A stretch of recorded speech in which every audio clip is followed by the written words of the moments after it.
Good morning, rise and shine, everybody. The Knowing Father is here.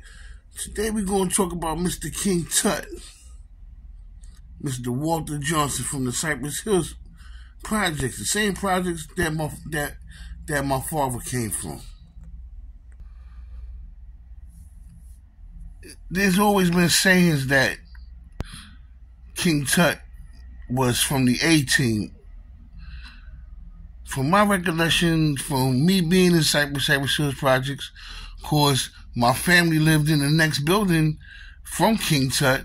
His mother, his father, his two sisters, his two brothers. King Tut was never really A-Team to me. Tut was more of an associate of the A-Team. He was like on a higher level, like Glaze Gibbs, who I'm showing right here. He was part of the A-Team, and he answered the Tut.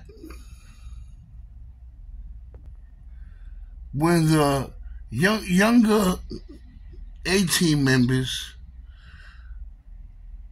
got into the big beef with my family, Glaze Gibbs almost got involved in it, but he was instructed not to. It wasn't his age group. He was older than us, so he stayed out of it. But since we came from the back, just like King Tut, I mean, he couldn't do much to stop the beef that we had with the A-Team younger guys, but if he told Brian not to get involved in it, Brian wouldn't get involved in it. Tut had the final word on what went on in the projects. Glaze Gibbs and them was more like his bodyguards. Like if he had a problem, like if he whistled or anything like that, Glaze and them would come out guns blazing. So maybe Glaze Gibbs was told to stay out of the beef or whatever, but he didn't get in it. But we heard his name circulating around the time when the beef was starting, but he never got involved in it. Tut lived in the back with us. My family came from 445 Fountain. Tut lived in the next building, 455 Fountain. So he knew us very well. He knew our family very well. He knew my father, my uncles, my aunts, my cousins, my grandmother. He knew us. So that helped out a lot. And I knew his family too. Rest in peace to Ron. That was my little man when Tut got locked up. When the guys came on the top of the hill, when Tarrant turned 14, when the guys came on top of the hill, they was waiting to really anoint him as being Little Tut. His name wasn't Tarrant anymore. I was there the day when they waited for him on top of the hill. And when he came on top of the hill, they gave him his gun and gave him everything. He was now known as Little Tut. He moved different. He moved much different because he had the blessings of his brother. The other brother, Tyrone, he was a little off. He liked to play Jeopardy with us. Here, if you get the answer wrong, I'm going to start shooting. Then he'll go, do, do, do, do, do, do, do. And he'll ask us a question. And my cousin's uncle, because my cousin had a baby from his sister. So my cousin Uncle Tim, he got the answer wrong and he shot over his shoulder. Then just started shooting in the air wildly. Like we had to let Tut know, like, yo, Tut, man, yo, Ty acting up. And Tut used to do almost like 1,000, at least 500 push-ups a day. So Tut went to go look for him to fight him to take the gun back from him.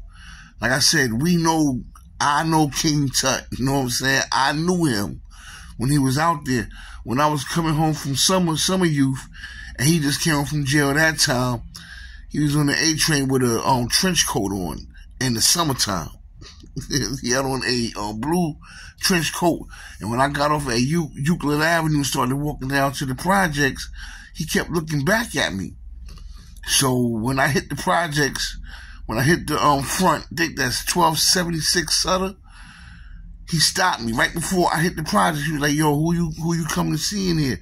So when I told him my family's last name, he let me in. He was like, oh, you good. And I heard somebody yell out the window, yo, Tut, you all right, baby, you all right? I believe that was Brian Glaze Gibbs, because he lived in that building in the front. If his window was in the front on like the 4th or the 5th floor, maybe the 5th or the 6th, but it was a higher up floor in the 7-story building, then that was Brian. You know what I'm saying? So, you know, Tut was alright. I used to see Tut in Brownsville on the late night. He come pull up in the car. They was a stick-up crew, you know what I'm saying? They used to see us, and they pulled up on me, and he was like, yo, P, what you doing out here, P? I was like, no, I'm going to get a bag of weed. He said, that's right, you from Brownsville, right? Like, yeah, because they used to ride around in Brownsville, and, you know, guys used to get stuck up. I'm not saying about Tut, but Tut used to make late-night runs. In Brownsville, he knew Brownsville very well. It's right across the bridge from each other. We like Brownsville and East New York is only separated by the L train bridge.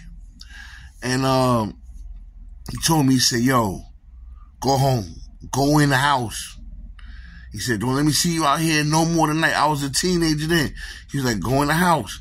So when he told me that, I knew what he was talking about. So I took my ass home. I stood on the stoop. I didn't go in the house. I stood on the stoop. I was peeking because we was young. We was anxious to know what was going to happen out there. But things did happen.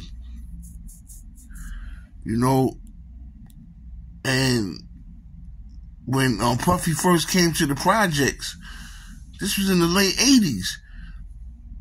Tut and them shut the whole Cypress Hills projects down. They kept saying Puffy, Puffy. I didn't know who Puffy was. We thought it was this big fat guy. But if you wasn't in the projects, you wasn't getting in. And if you was in the projects, you wasn't getting out. That's the kind of power that Tut had. He locked the whole projects down, especially in the back. When Puffy and them came out there on their bikes, he shut that down like the damn president, the fucking mayor was coming. Yo, this is the Nod, man. Tut, I hope you're alright, you know what I'm saying? You know, there's a lot of sayings, Tut was coming home, you're not coming home. You know, it's a lot of back and forth. I know one of them got twins out there in Cypress. Now, I don't want to get too much into this, you know what I'm saying? But Tut, you know, and his two sisters, I think one worked for the post office, and one is a correction officer. The brown skin one was the CO. That's the one that was closer to my age. I used to have a little crush on her back in the days. But God bless the Johnson family. I hope everything works out well, and I always wish y'all the best. You know what I'm saying? King Tut, keep your head up. The Nod is out. Peace.